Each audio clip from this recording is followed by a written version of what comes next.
來講人工來跑步的使用的傳統工法，會看的時間來考驗。來看這個甲石頭會當安怎運用佇咧咱山內底咧行的步道當中。步道頂貼甲真捌的大亂石，行時較袂滑倒。苗栗3期跳探古道過去是基本重要幹道，大亂石就地取材，大石頭靠小石頭穩固，適合運用佇騎步。老師傅羅萬金專精這項技藝，得到第5屆研究步道賽的肯定。我們那裡的步道呢，已經有些是已經200多年了，先民墾荒的時候就有。第一個，它透水力好；第二個，它的重量也蠻重的，所以不容易沖走。葉山研究步道賽的也閣有德藝高超的貴修法，先用當地生產的毛德啊打造涼墊甲棧橋，伊講德啊無適合支撐，也毋過扭力真強。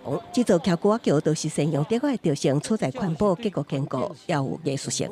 伊就是美觀，第二就是安全，利用各觀賞吼，迄個價值吼都會加大啦。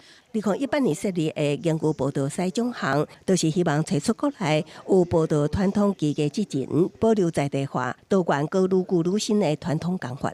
包括文化部他們能夠把這樣的一個文化資產，是先保存有技術的人，那古道就會延續，而不是保護靜態的物。不如阿摩托工法快速，智能技藝更較擋得起時間的考驗。湯園石虎協會也得到研究步道賽，將傳承古代蚵仔經石虎保存落來，配合潮汐洋流、海岸地形，將蚵仔生長來鞏固結構。協會也紅登錄做無形文化資產的保存技術甲保存者。記者綜合報道。